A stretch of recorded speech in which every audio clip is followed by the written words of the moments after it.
News Channel 5 on your side presents Kaleidoscope, focusing on people who make a difference in Northeast Ohio communities.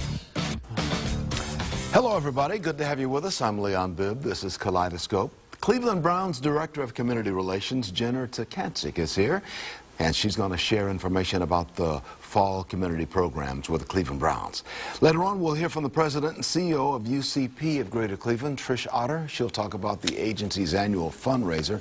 And on the broadcast after that, Joanne Curran Doherty of Liberia Economic Development Initiative will explain why Clevelanders are coming together to help build a library in her home country of Liberia. Good afternoon. I'm Leon Bibb on Kaleidoscope.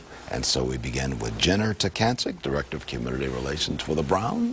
Good Jenner, morning. You're doing well. I'm doing well, yes. Yeah. It's football Sunday, a lot to look forward to, and everything's going, good at the Cleveland Browns, and a lot of excitement in October. Usually you are dressed in orange, but today you are dressed in Cleveland Browns pink, and it must be a reason for the pink. There certainly is.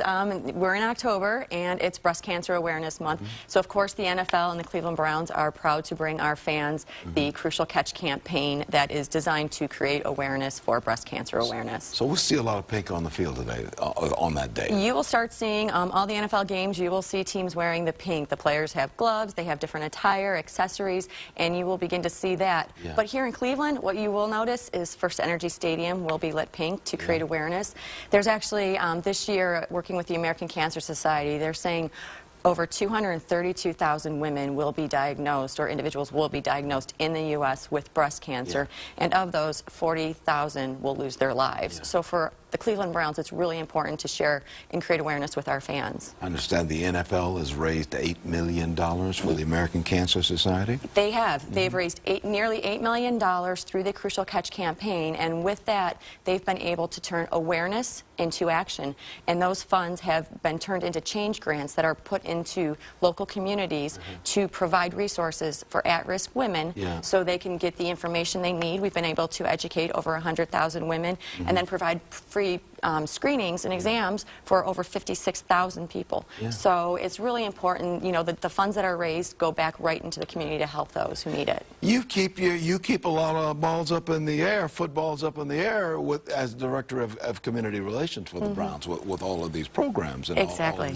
But that's a good thing. It is. Because it's more than football on the field. It exactly is. We have the opportunity to create awareness, and with the campaigns that we're doing, our game on October 18th, it's actually presented by University Hospitals, who's a strong partner of what we're trying to do to create awareness for breast cancer awareness. The American Cancer Society will have survivors on the field for pregame festivities. And then as fans and the dog pen are entering the gates to First Energy Stadium on October 18th, we have volunteers through our First and 10 movement who will be on site passing out pink ribbons. They're from the Zeta Tau Alpha sorority, and each year they come and they just provide free ribbons to fans so they can also wear pink if they didn't come to the game with it. You're kind of a fashion model for us today, too, kind of modeling the pink there. And you got the pink ribbon. You got the Browns logo. I don't know if we can get a shot of that, but the Browns logo is right on her wrist there. It is. On this. Now, can these be purchased? Can we find these kinds of items? Absolutely. You can visit clevelandbrowns.com. We have a team, our pro shop actually, but then you can go to NFL.com and you can find these pink products, as well as NFL Auction will be raising money for the Crucial Catch campaign. So if you go to NFL.com, you can learn more about that, buy some of these items, buy some of those items that were, or purchase and donate money to American Cancer Society through the NFL auction.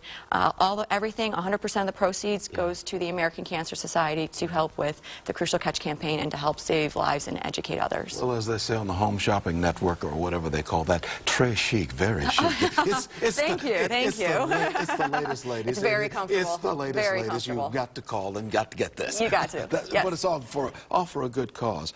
Talk a little bit about the off-season flag football clinic that you've got. What is that now? Exactly. Well, we're talking about the First and 10 movement, volunteers, raising awareness, and really helping others. What we're also very committed to is raising awareness for the game of youth football. And the flag program really is an easy way for boys and girls to become more involved. We actually have players who volunteer their time every Tuesday, which is their day off, and get out in the community. We had 2 players that visited Charles Dickens Elementary not long ago to teach the fundamentals through physical education classes about how to incorporate flag football. It's non-contact, it's fun, it teaches competition, it teaches sportsmanship. So it's a wonderful way to get your students engaged, as well as in the local community. If you have a flag league, you should learn more about it. But what the Cleveland Browns will be doing is, once again, for the 2nd year this year, we are going to offer a flag clinic for teachers, for community organizers, to learn how they can instruct their young athletes or young kids in their neighborhoods how to implement flag football into their lives. I mean, I'm really impressed that the NFL and the Browns and all the NFL teams, I would imagine, really have that tie to the youth and to the helmets and keeping kids safe as they play football. Exactly. Last time you were here, you talked about the helmet program. The helmets program, yes. That's another wonderful program that we have for high school athletes, where if you become Heads Up certified, we've partnered with University Hospitals and United Healthcare, and together we have this partnership where if coaches become Heads Up certified to make their game safer and to make sure that everyone's instructing those best practices for their teams, then they can win $25,000 in free helmets from the Cleveland Browns and our partners that were mentioned. Love what you're doing. Love what you're doing in the community. Thank you so much. That is so vital to what it's about. I mean, we want to win ball games. Exactly. We'd love to win 16 do. That's in the a most row. important. Yes, yes, We'd love to win 16. That's hard to do. We'd love to win 16 in a row. But regardless of however we fare on the football field, yes, you're in the community making a difference in the lives of people. Exactly. We have a great team behind us that's, in the building. Everyone supports the community mission and what we're looking to do. It's from ownership down. And, every week, everyone's looking forward to what's coming up with the game and the excitement of the game. But just know and understand that behind the scenes, we are working hard to make sure that we're making a difference in the community. And you bring that sense of excitement right here to the Kaleidoscope broadcast, too. We appreciate that. Thank you. You keep that excitement going. In fact, absolutely. In fact, you can tell Coach Pettin and you can tell Jimmy Haslam and everybody, got to keep the excitement going. Absolutely, yeah, absolutely. It's always good to see you, Leon. Always good to see you, too. Many thanks. Jenner Takancic, ladies and gentlemen, Director of Community Relations for the Cleveland Browns. And today, our fashion model of the day. There you have it. Okay, thank you. Thank you, Jenner. I'll take a break. This is Kaleidoscope. We'll be right back in just a moment. This is Kaleidoscope. I'm Leon Bibb. Always glad to have you with us. UCP of Greater Cleveland is putting on the Ritz on Saturday, October the 10th. It's a celebration of the Roaring 20s, and it benefits the organization. President and CEO Trish Otter is here to tell us about UCP and about the benefit. Hi, Trish. Hi, Leon. Thank you for having us. Oh, good to have you with us. UCP, which means? United Cerebral Palsy. Oh, and you do wonderful work over there. We do. For people who are suffering from cerebral palsy and raising money for research and all of that. That's the mission, right, of UCP? Our mission is, formal mission, is to empower adults and children with developmental disabilities to advance their independence, productivity, and inclusion in the community. And we do that in the form of expert pediatric therapy in our clinic for children with all types of disabilities. Our name is actually very misleading. We serve children from babies up through 22 years of age with various developmental disabilities. And then we also serve adults in work supports and helping them to find and retain employment. We've got some pictures you brought along showing some of the things. These are some of the programs and services you offer. Yes. Where the accent is on helping people in a variety of ways, right? Yes. How long have you been over there at UCP? I've been with the agency for 14 years, in my role for the last 7 or so. How does an individual go about getting access to the services of UCP? Those families who have children with disabilities are welcome to come to our doors at any time for assessments, for therapy for their children. And most of the adults that we serve actually come to us through the Cuyahoga County Board of Developmental Disabilities. We partner very heavily, and those are your local tax levy dollars at work in serving those individuals, and we offer those expert services. I've got a phone number we're going to put on the screen for everything, for more information on everything we are talking about and will be talking about in the next several minutes or so. 791-8363, that's in the 216 area code, or you can go to ucpcleveland.org, ucpcleveland.org. You see that at the bottom of the screen. Where's your your headquarters? Where are you located? Our main facility sits on Euclid and East 100th, just a few blocks west of University Circle, and we are in the heart of the Cleveland Clinic campus. Right in what's called Uptown. Yes. Right in that area. It's really, really bouncing back very nicely. I love that area of the community. You're here really to talk about putting on the Ritz. If you're putting on the Ritz, you're going to be doing something wonderful. Yes. Tell me about what's putting on the Ritz. We are throwing a big party at the Crawford Auto Aviation Museum. This will be our 4th and final event of the year. However, it is our first gala in many, many years. We are putting on the Ritz Roaring 20s and expecting about 350 people. Now, the Roaring 20s was a little bit before my time. A little bit. It's pretty good distance before my time. Tell me now, you want people to kind of come dressed in kind of a Roaring 20s motif. Sure. We got the guys and we got the girls, the flappers, and yes, and all, if they all would that. like. Not required, as our yeah. invitation says, not required, but desired. And this is going to be Saturday, October the 10th at 6 o'clock at the Western Reserve Historical Society's Crawford Auto Aviation Museum, right in the heart of University Circle, 10825, if memory serves me correct. East Boulevard Very good. Is the address. I get over there all the time. Obviously. It's a wonderful place. What's the cost of tickets and how do people get in line for tickets? Seats are $200 a plate and can contact at either that phone number or website. And for that $200, you get so much. You get a wonderful evening. Meal, wonderful drinks, jazz band, silent auction, live auction. We have a program. We are honoring Miss Marilyn Cunin, who is a former board member of UCP of Greater Cleveland, had a daughter served with us at one time, and has been very supportive of us through many avenues. Why is this important for you to raise these funds now? Yeah, very important. We raise money to fill the gap, and we serve children regardless of their family's ability to pay. So all of the children's therapy that we do, we base upon that child's need and not what insurance or whatever will be covered. So we have quite a large gap there. We have expert therapists who really team up with the kids. In most therapies, it's one therapy on a child at a time. Here we have an occupational physical speech therapist on a child for a very intense session, and it's to fill that financial gap. Are we making inroads in cerebral palsy research? We don't honestly do the research at our facility. We focus more on improving their quality of life and offering those expert therapies. But the prevalence of CP has really not changed over the years. And as I said, we serve children and adults with various developmental disabilities. You know you are life-giving for a lot of these families in more ways than one. Yes, yes. We make a difference not only for the child, but the entire family. That must warm your heart. Oh, to know what you've been there for 14 years. Yes. And the last several years as the president and CEO. Yeah. That must warm your heart seeing what you're doing and how the dollars you raise go to helping these families. It is a privilege to serve as this organization's leader. It really is. And 92 cents of every dollar goes to the services that we offer. We'll just say officially, thank you for your service. Thank you for what you do. Thank you very much. You make a difference in our lives. Once again, it's going to be Saturday, October the 10th at 6 o'clock at the Western Reserve Historical Society's Crawford Auto Aviation Museum. That's in University Circle on East Boulevard, 10825 East Boulevard. And tickets are $200, but you get so much for that $200 by making a phone call to 791-8363. You can get more information on what we're talking about. Yes. You can buy your tickets that way too, or go to ucpcleveland.org. Trish Otter is the president and CEO of UCP of Greater Cleveland. Thanks, Trish, for being on the broadcast. Thank you for what you do once again. Thank you. I'll take a break. This is Kaleidoscope. I'll be right back in just a moment with a woman talking about building a library in Liberia after this. Welcome back to Kaleidoscope. The Cleveland-based Liberia Economic Development Initiative, or LEDI as it is called, hosts a fundraiser on October the 30th. Co-founder of the organization, Joanne Curran-Darkorti, is here to explain how this event will help children and adults in Liberia. Good to have you with us, and I did pronounce that name, Darkorti. You are 100% right. I first and foremost want to thank you for the opportunity. I'm so thrilled to be on your show.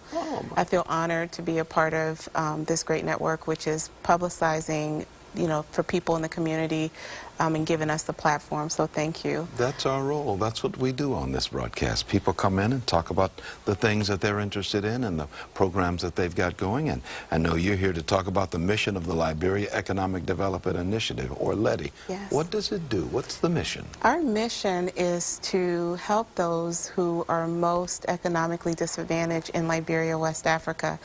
Our motto is reducing poverty, changing lives. And we've been called to that mission out of the post-Civil War conflict that took place in Liberia that lasted over 15 years, where it devastated not only the society, but it left more than 50% of the population under the age of 25. Most infrastructure completely devastated. In recent times, most people have heard about Liberia because of the Ebola epidemic, but even before then, it was a post-war torn society. And so since 2007, we've been working having a holistic approach on the ground to empower people to have hope for life. But in most recent times, our focus has been youth scholarship and our library project. So you've got tell me about the library project. That's part of this having hope. Absolutely. Well, tell me about the library you're building. Well, literacy is one of the most key components to not only a viable life, but to any other piece of what you are to, fulfill in life. And the children in Liberia, most of the schools don't have libraries, and there is no such thing as a public library in the entire country. It's very hard for people to believe, but if you are poor with no resources, not in school, there's no place you can go to enrich yourself. You've brought a picture here. You brought some pictures That's here. right, of some of the work that we've done on the ground to empower people. And so we're working to build the first modern public library to empower children. We hope that once it's built, we can have children in Cleveland mentor the children in Liberia. Now, Liberia is your homeland. It's where you're from. It's where I was born. My parents came to the United States as international students. The co-founder, who is my now husband, Rufus Darkety, also was born and raised in Liberia, and he unfortunately lived through the entire civil crisis. And at that time, we were friends.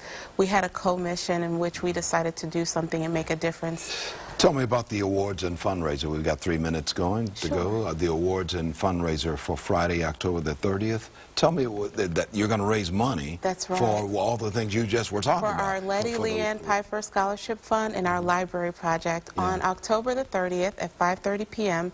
at the Club at Key Center, we will be hosting an awards and fundraising banquet, which will include silent auction, a wonderful dinner, and we'll be honoring 4 visionary men and women in Cleveland who have stood with us in our organization, including President Berkman from Cleveland State University, Margaret Wong, an immigration attorney here in town, Eric Pfeiffer, who's a director with Capital Markets at Key Bank, and finally our keynote speaker and honoree Felton Thomas of Cleveland Public Libraries. Yeah, and your Master of Ceremonies is going to be? Oh my goodness, our wonderful Master of Ceremony is Harry Boomer, who's a Hall of Fame journalist here in Cleveland, and we are so excited to have all of these wonderful individuals on our team. He will do a very good job for you. Harry and I were just on a program just the other day working together. Harry Boomer over Channel 19. He'll mention me over Channel 9. He'll mention me here at Channel 5, and I'll mention him. But he's a good guy. It doesn't get any better than Harry Boomer. So you're going to have a wonderful time. And that's awards dinner and fundraiser Friday, October 30th at the Club at the Marriott Key Center. That's downtown Cleveland, right off Public Square. Starts at 5:30. And people can buy tickets by going to your website, right? Yes, that's www.ledifundraiser.org or ledifundraiser.org. We've got that at the bottom of the screen, and LEDI is spelled L-E-D-I, which means Liberia Economic Development Initiative. The LEDI fundraiser. You see the email, the address down at the bottom of the television screen, or you can telephone 577-3177. That is our direct line, 216-577-3177. Yeah. So it's going to be a wonderful time. And there is a tie. We've got a minute remaining. There is a tie between the United States and Liberia. Yes. Liberia was founded by former slaves from the United States who went back to Africa and formed a government over there, Liberia. That is correct. Liberia means land of the free The first 7 presidents of Liberia were presidents from all over the United States, Virginia, Maryland, so many places, including Ohio. E.J. Roy, who was the 5th president of Liberia, was from Newark, Ohio. So there's that tie between the United States and Liberia. That is correct. And the capital is Monrovia, named after President James Monroe of the United States. Yes. Okay. Many thanks for your being on the broadcast today. Thank we you appreciate so much. that, Joanne. Thank you for having us, and thanks for your support, Joanne Dacorte.